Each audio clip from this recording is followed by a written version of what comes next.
Welcome back, my fellow patriots, to the Save Our Republic daily video episode. Today, I am going to be discussing when it's okay to have a revolution and when it's not. I received this question from a number of people after the storming of the Capitol on January 6th of this year. And they would ask me, they say, Judge, you acknowledge as a founding first principle of the Declaration of Independence that there is a right to alter or abolish an oppressive government.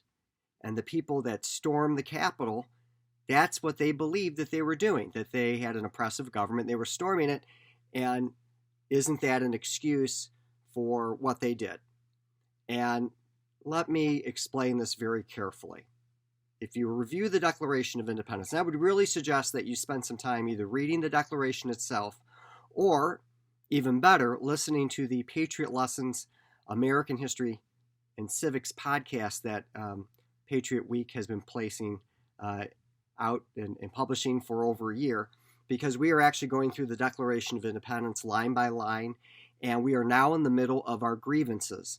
Those are the grievances that the founders put forth to the entire world, complaining about what the Empire and King George III have been doing to the American colonists for years. And Jefferson put in this magnificent phrase about when a long train of abuses and usurpations, evincing invariably the same object, which is to impose an absolute despotism upon the people, then the people have the right, a duty, to revolt and to declare and to have a revolution and to institute a new government. But there's a few things that you have to think about that. There's a long train of abuses and usurpations. This isn't something you do willy-nilly. It's not something you do because of one or two issues. There's a mistake.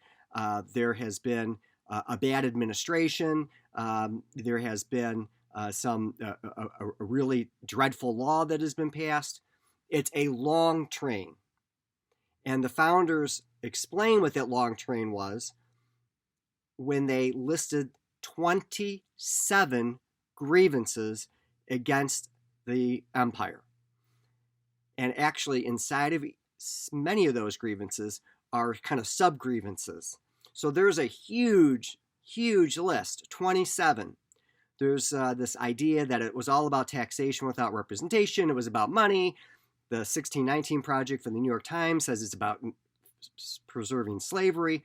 And I'm going to talk about that project in another episode. But anybody that thinks that it's about one thing is totally wrong. And if anybody thinks it was something that happened a few months or a few years before the revolution, is totally wrong. This really started in the 1760s. Some issues started in 1761, and there was a continual building and continual train of abuses and usurpations from 1761 to 1776. That is a very long time.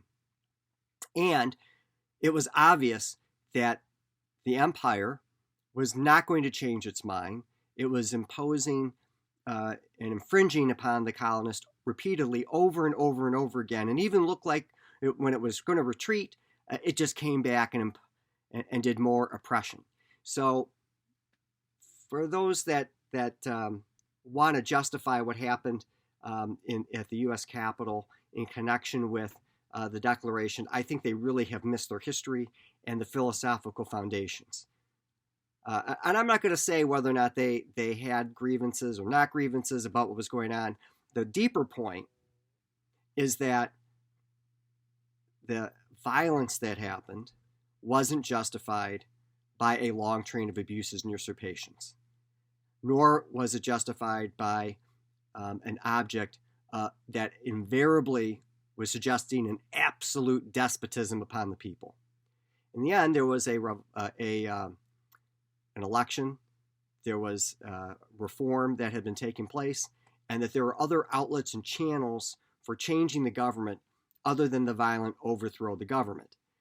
There's new elections, there's constitutional amendments, there's changing of laws, there's recalls, there's petitions, there's grievances that you can bring to Congress, new laws can be passed, a whole sort of channels of reform and modification of policy short of having to have a revolution. The founders believed that they were in a box, that it was only going to get worse. There was a long conspiracy to deprive them of their rights. There was a fundamental difference of an opinion. Both believed that they were right and were standing on principle, and it was never going to change. And that's what justified the American Revolution. And again, 27 grievances, not including the sub-grievances. So that is really the context for the Declaration of Independence. And I want people to really take that to heart. And in fact, the Declaration also says that prudence dictates that governments that have been around for a long period of time should not be changed for light and transient reasons. Again, showing that you need a long train of abuses stretching well beyond a decade, invariably showing absolute despotism. If you really want to learn more about this, you should listen to the Patriot Lessons American History and Civics podcast. You can take a look and read americasurvivalguide.com. And you can also check out patriotweek.org. If you like this, or even if it makes you just think and you want to share it, please do. Please like it, subscribe, and I am really looking forward to continuing our conversation tomorrow. God bless you, and God bless America.